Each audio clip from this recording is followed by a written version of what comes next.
In our headlines for this evening, locally, NEVLEC launches e-pay system and Agriculture Awareness Month to commence with sale at public market. The details are straight ahead.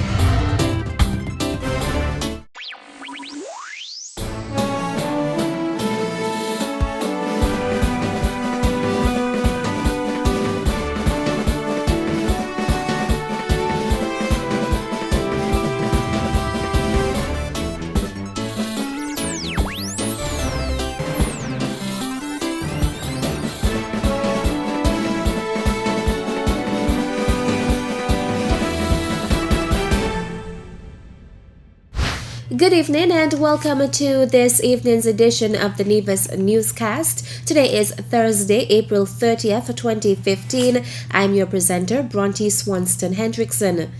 The Nevis Electricity Company Limited, NEVLEC, yesterday launched its online billing portal, which is intended to provide customers with a more convenient way not only to view but also to pay their bills. NEVLEC ePay is now available to customers via www.nevlec.com. ePay, which we are hearing a lot about, will allow you to view your bill, pay it, and in fact pay for any service that NEVLEC provides. So you can now pay for a new connection, you can pay for a transfer of a meter, anything at all that has anything to do with payment can now be done via this new service. Another added feature is that you can now get your balances in real time. Now, a part of the functionality is a help desk where customers can communicate with us using a ticketing system that works like an email. The system has been running for the last couple of months. It's been tested.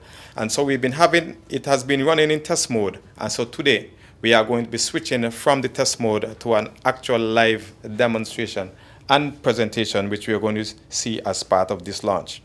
There are also built-in notification functions where customers can receive information via email. For example, let us suppose that we are going to be having an outage in Butlers. We can send a message only to the people in Butlers and say that your power is going to be out from 8 o'clock to 2 or whatever the case is. Or if another good feature is if you are disconnected, when you go home or when you log on, you're going to see a banner that says that you are disconnected and so on and so on. In fact, we can put out any message that we want and for any defined time period. NEVLEC's IT officer, Kyle Weeks, outlined some of the other benefits.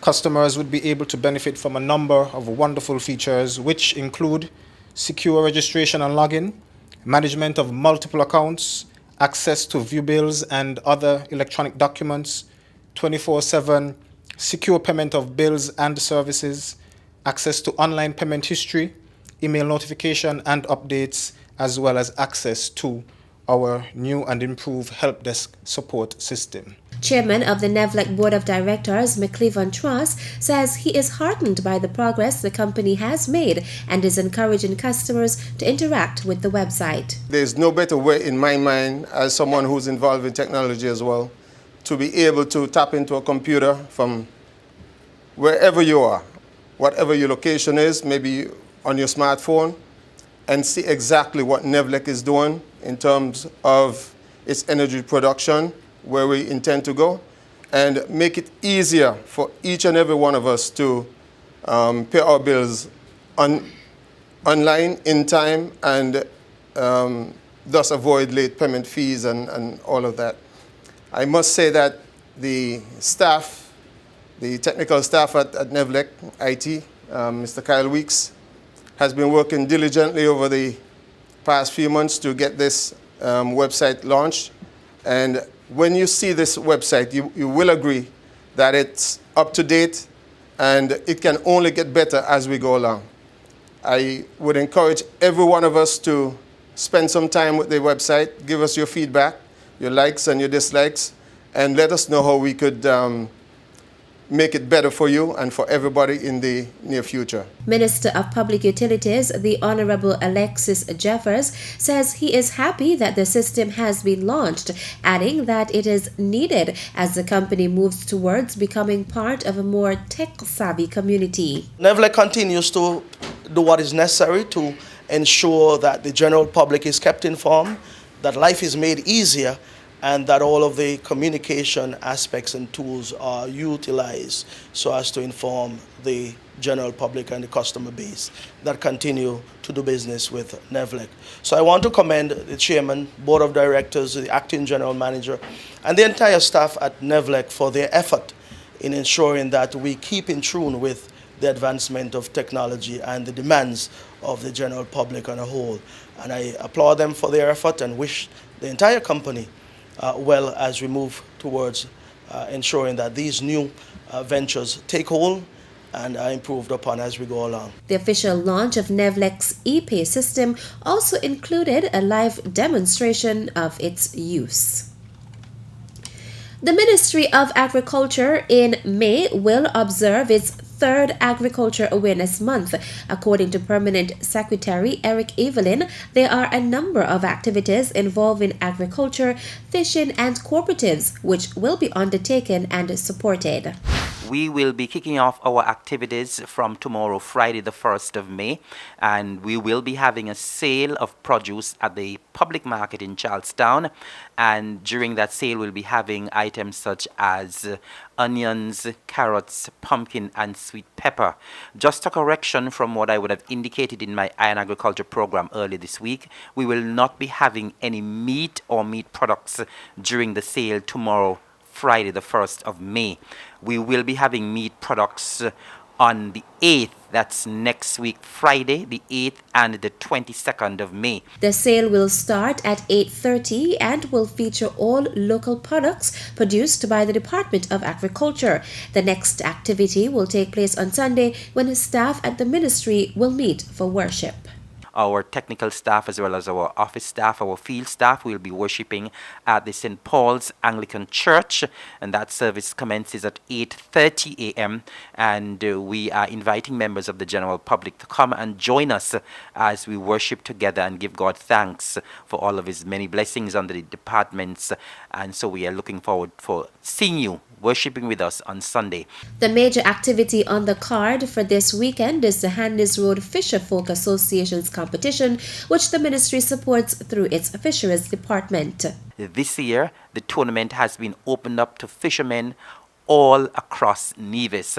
And so fishermen who are interested in taking part in the fishing tournament and you have not yet registered, we're asking you to do so as early as possible. The way the tournament will be run, the fishermen will be going out early in the morning around 4 or 5 o'clock, and then they are expected to return at 4 p.m.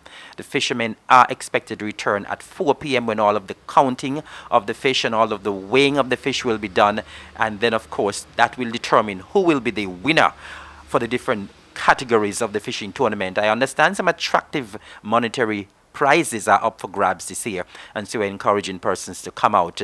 The activity starts at 10 a.m. It goes until 10 p.m. There are going to be lots of games and other activities, and we're asking persons to come out and show your support. And of course, you can get your fresh fish as well. All of the fish caught during the fishing tournament will be sold right there on spot at Indian Castle. Agriculture Awareness Month is an initiative of Minister of Agriculture Honorable Alexis Jeffers, who seeks to hear from stakeholders and to highlight the importance of the sector to the economy of the island.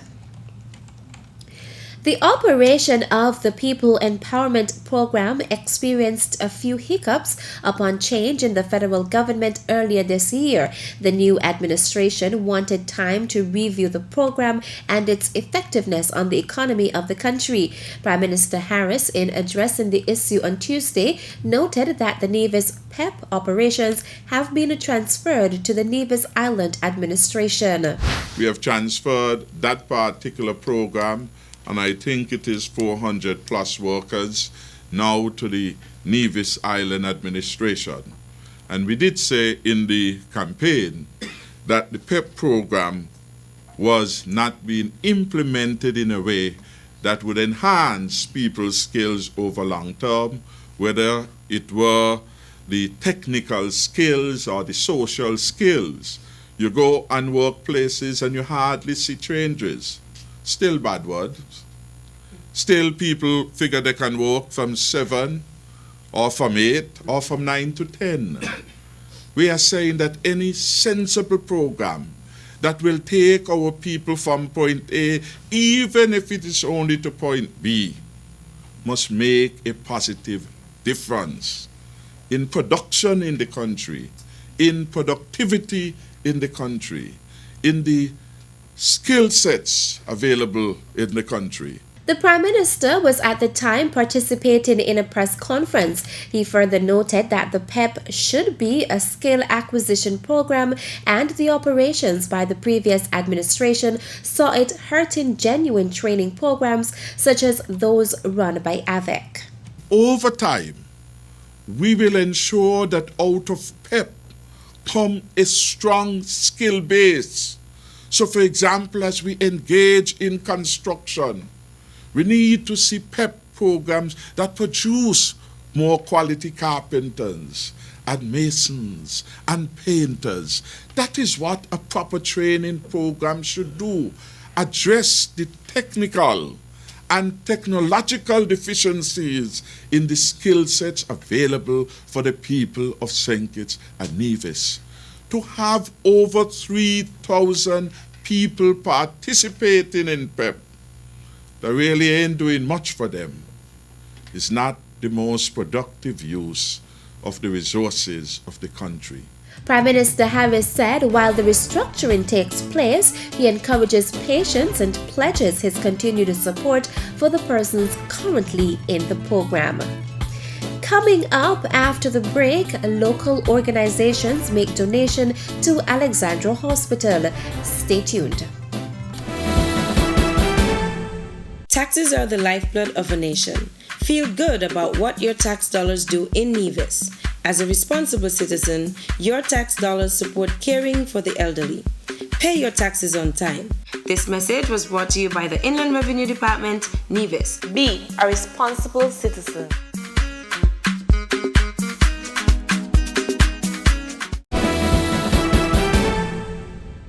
Welcome back. The Alexandra Hospital has received a donation which will alleviate the problem of a lack of storage space in the operating theatre. The donations come through the partnership of two organizations, the Nevis Maternal Health Fund and Voices of Women. Yesterday, the organizations officially handed over the gift of the new storeroom. It was a pleasure for Voices of Women to partner with Maternal Health to give back to our community, and no better place than the hospital, where all of the people of Nevis, whenever they are sick, they have to come here. For surgery, they still have to come here. So we are grateful for the opportunity of being able to assist in this time of need. May God continue to bless the hospital, the staff, the government of Nevis and the NIA, and all those who help to make this a reality. Shalisa Martin Clark, a member of the Nevis Maternal Health Fund, presented the key to nurse manager Laurel Smithen on behalf of the two organizations.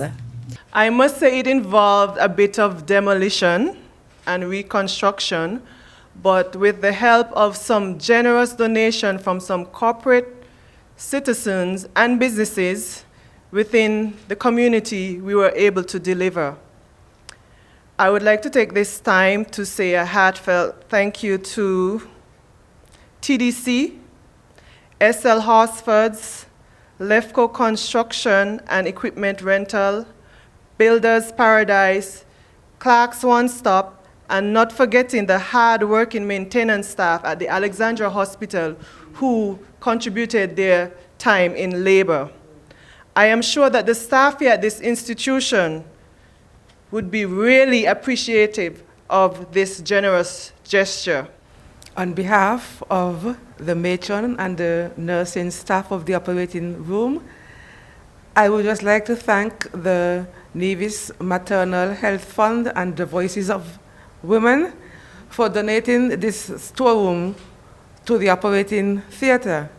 In the past, we had problems in storing our supplies, but no longer we have that problem because of the two groups that sponsored this storeroom. Thank you, thank you, thank you. Also witnessing yesterday's handing over were Matron Aldous Pemberton Diaz, Assistant Matron Adrini Ward Stanley, and Cindy Freeman of the Nevis Maternal Health Fund. And finally, registration is also open for interested Soca Monarch artists in St. Kitts and Nevis wishing to enter the 2015 Nevis Culturama Festival Power and Groovy Soca Monarch contest. Registration forms can be obtained from the festival's secretariat at the Cotton Ginnery Mall in Charlestown or online at www.culturamanevis.com. Registration closes at 4 p.m. on Friday, June 12, 2015. Persons can go to www.facebook.com/Nevis Culturama Festival or www.culturamanevis.com for further information. Meantime, registration is also open for vendors to apply for booths and or stalls at the Cultural Village, Cultural Complex, and Cultural Food Fair, and for street vending during Culturama 2015. Registrations can be done at the festival secretariat at the Cotton Ginnery Mall in Charlestown. Registration closes on Friday, July 10th, and will be done on a first-come, first-serve basis. That's it for tonight's edition of the Nevis Newscast. Thank you for viewing. Good night.